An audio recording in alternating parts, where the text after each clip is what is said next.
மதுரையில் ஜல்லிக்கட்டு காளைகள் மற்றும் மாடுபிடி வீரர்களுக்கு 5,000 ரூபாய் உதவித்தொகையை டாக்டர் சரவணன் வழங்கினார்.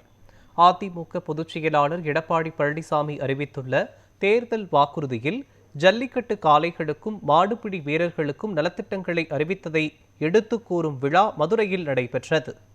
இதில் அதிமுக மருத்துவ அணி இணை செயலாளர் டாக்டர் சரவணன் ஜல்லிக்கட்டு காளை உரிமையாளர்களுக்கும் மாடுபிடி வீரர்களுக்கும் ஊக்கத்தொகையாக தலா 5,000 ரூபாய் வழங்கினார்.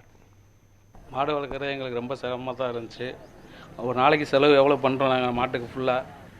அது ஃபுல்லாக ஏதோ இந்த எடப்பாடியை சொன்னதுனால 10 லட்ச ரூபா இன்சூரன்ஸ் வர்றதுனால மாட்டுக்கு ஒரு அடிபட்டாலோ ஒரு சின்ன காயம் ஏற்பட்டாலோ எவ்வளோ நாங்கள் செலவு பண்ணுற மாதிரி இருக்குது. இந்த இன்சூரன்ஸ் எங்களுக்கு ஒரு பண்ணினதுனால எங்களுக்கு எவ்வளோ ஹெல்ப்ஃபுல்லாக இருக்குது.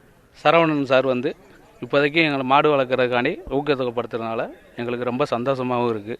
இப்படியே இன்னும் மேலும் மேலும் எங்களை ஊக்கப்படுத்தினா நாங்கள் இன்னும் காளையை வளர்க்க தயாராக இருப்போம். முன்னாள் ஐயா முன்னாள் முதலமைச்சர் எடப்பாடி ஐயா இப்போ ஜல்லிக்கட்டுக்கு நிறையா உதவிகள் அறிவிச்சிருக்காங்க. எங்களுக்கு மாடுபிடி வீரர்கள் இழப்புக்கு 10 லட்ச ரூபா வழங்குவது, அவருக்கு மாட்டுக்கு இன்சூரன்ஸு. இப்போ மதுரையில் எங்களுக்கு கௌரவப்படுத்தி நம்ம சார் டாக்டர் சரவணன் சார் இன்றைக்கி எங்களை கௌரவப்படுத்துறதும் ஜல்லிக்கட்டு காளை வளர்ப்பவர்களாம் கௌரவப்படுத்தி எங்களுக்கு ஒரு மரியாதை கொடுக்குறாங்க. இதே மாதிரி எங்களுக்கு கௌரவப்படுத்தி எல்லாம் செய்கிறதுனால எங்களுக்கு ஒரு சந்தோஷமாக இருக்குது. மாடு வளர்க்கறதுக்கே எங்களுக்கு ஒரு ஆசையாக இருக்குது. இப்போ நாங்கள் சார் எங்களுக்கு இந்த ஒரு உதவி இந்த மாதிரிலாம் செய்கிறதுனால மாடை எங்களை கௌரவப்படுத்துகிறே எங்களுக்கு இந்த மாடு வளர்க்கல எங்களுக்கு ஒரு இன்ட்ரெஸ்ட் கிடைக்குது. அதனால் இந்த சார் எடுத்து எங்களுக்கு இப்போ வடக்கு தொகுதியில் ஜல்லிக்கட்டே திமுக வைக்கலை. 7 தொகுதி அறிவிச்சிருந்தாங்க. 7 தொகுதியில் ஜல்லிக்கட்டு வச்சாங்க மதுரையில். ஆனால் வடக்கில் எங்களுக்கு ஜல்லிக்கட்டு வைக்கலை. நாங்களும் கேட்டு பார்த்தோம், அவங்க ஒன்றும் வைக்கிற மாதிரி இல்லை. இப்போ எங்களுக்கு கௌரவப்படுத்துறதுக்காக சார் எங்களுக்கு அடுத்த வருஷம் நாங்கள் ஜெயிச்சு கண்டிப்பாக அடுத்த வருஷம் எங்களுக்கு வடக்கில் ஜல்லிக்கட்டு உறுதியாக நடத்துவாங்க, சார் நடத்துவாங்க. டாக்டர் சரவணன் சார் வந்தாங்க. மாடுபிடி நாங்கள் வீரர் எல்லாம் வந்தாங்க. நல்லா நிதித்தொகை கொடுத்தாங்க, எங்களால் உதவி பண்ணாங்க.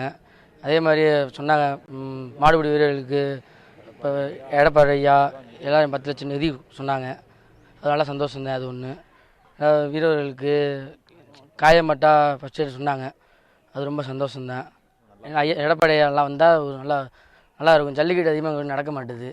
மாடு நிறையா இருக்குது, எதுவும் நடக்க மாட்டுது. ஜல்லிக்கட்டு இந்த பகுதியில் நடக்க மாட்டுது. அதே மாடுபிடி வீரர்களுக்கு காயம்பட்டா பக்கத்துலேயே ஃபஸ்ட் எய்ட் எதுவுமே இல்லை. ஆன்லைன் டோக்கன் இது பண்ணது நல்லது. சரவணன் வந்தாப்புல இன்னைக்கு நல்லா பார்த்தாப்புல, நல்லா ஊக்கத்தொகை பண்ணாப்புல, நல்லா பிடிக்காரங்கள் நல்லா இது பண்ணாங்க. ஜல்லிக்கட்டு பாரம்பரிய இது. எடப்பாடி ஐயா 10 லட்ச ரூபா ஒதுக்கியிருக்காங்க.